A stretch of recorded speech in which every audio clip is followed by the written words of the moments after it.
ہمارے ایک اسکالر ہیں, اللہ کو پیارے ہو گئے, ان کی تقریریں آج کل ہمارے نوجوان بہت زیادہ سنتے ہیں, ڈاکٹر اسرار احمد. میں نام لے رہا ہوں اس لیے لے رہا ہوں کہ ہمارے بعض نوجوان جو ہے ان کو یہ لگتا ہے کہ ڈاکٹر اسرار صاحب وہ باتیں بیان کریں جو ہمارے عام علماء نہیں بیان کرتے. آج کل ان کے بڑے پرانے کلپ بڑے وائرل ہو رہے ہیں کہ صاحب انہوں نے یہ کہا تھا اور وہ کہا تھا کہ عرب کے اندر یہ ہو جائے گا وہ ہو جائے گا. ایک بات یاد رکھیے گا, اللہ کے نبی نے حدیثوں میں جہاں عرب کے لیے کوئی بات کہی ہے اس کا مطلب یہ نہیں کہ ساری برائی عرب کے اندر پیدا ہوگی اور باقی دنیا کے لوگ دودھ کے دھلے ہو جائیں گے. عرب کا نام آپ نے اس لیے لیا کیونکہ آپ کے مخاطب عرب تھے. آپ نے عرب کا خاص طور سے نام اس لیے لیا کہ وہاں جو لوگ تھے صحابہ کرام وہ عرب کے تھے. آج جس طریقے سے ڈاکٹر اسرار احمد اور ان کے جیسی مینٹیلٹی رکھنے والے لوگ عرب کو تانا مارتے ہیں کہ صاحب عرب میں یہ ہو رہا ہے وہ ہو رہا ہے, میں کہتا ہوں کہ آج عرب کے اندر آپ کو بہت ساری برائیاں نظر آتی ہیں. کہ عربوں کی خوبیاں آپ کو نظر نہیں آتی؟ میں کہتا ہوں جتنی دولت ان عربوں کے پاس ہے اتنی دولت ہمارے یہاں لوگوں کے پاس آ جائے لوگ پاگل ہو جائیں.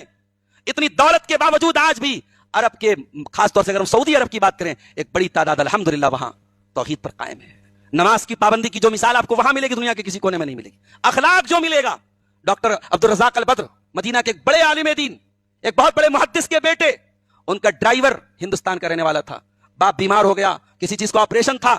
ہمارے ڈرائیوروں کو کون اتنی ویلیو دیتا ہے بھائی؟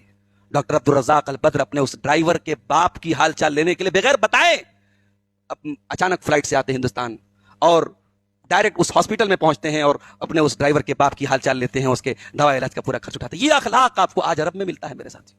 تو یہ جو مینٹیلٹی بنا دی کہ صاحب عرب میں ناچ ہے, گانا ہے, شراب ہے, اس کو ہم جسٹیفائی نہیں کرتے. مگر یاد رکھیے جو یہ باتیں کر رہے ہیں کہ صاحب آخری زمانے میں حضرت عیسیٰ علیہ السلام کے ساتھ جو فوج لڑے گی اور جو حضرت مہدی کے ساتھ جو فوج لڑے گی وہ کہاں سے آئے گی؟ افغانستان سے آئے گی اور ہندوستان اور پاکستان سے جائے گی. یہ بکواس بات ہے, جھوٹ بات ہے. یہ کون سا افغانستان؟ وہ افغانستان جہاں 8 رکعت تراویح پڑھنے پر اہل حدیثوں کو مسجدوں کو بین کر دیا گیا, اہل حدیث علماء کو چن چن کے مارا گیا. ان افغانستان کے لوگوں سے آپ یہ امید رکھتے ہیں کہ وہ حضرت عیسیٰ کی فوج کا ساتھ دیں گے؟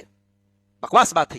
یہ قبر پرست اور مردوں کی عبادت کرنے والے اور پیروں کے آگے سجدہ کرنے والے یہ حضرت عیسیٰ کی فوج میں کھڑے ہوں گے؟ یہ کبھی نہیں ہو سکتا میرے ساتھیوں. شراب بہت بری چیز ہے, بے پردگی بہت بری چیز ہے, بے حیائی بہت بری چیز ہے, مگر شرک دنیا کا سب سے بڑا گناہ ہے. شرک کرنے والوں سے ہم یہ توقع رکھیں کہ وہ اللہ کے نبی کی فوج میں شامل ہوں گے, عیسیٰ علیہ السلام اور حضرت مہدی کی فوج میں شامل ہوں گے, یہ بس ایک دیوانے کا خواب ہو سکتا ہے بس.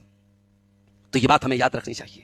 نبیوں نے پہلے عقیدے پر کام کیا ہے, یہ سب سے بیسک کام ہے. اور مجھے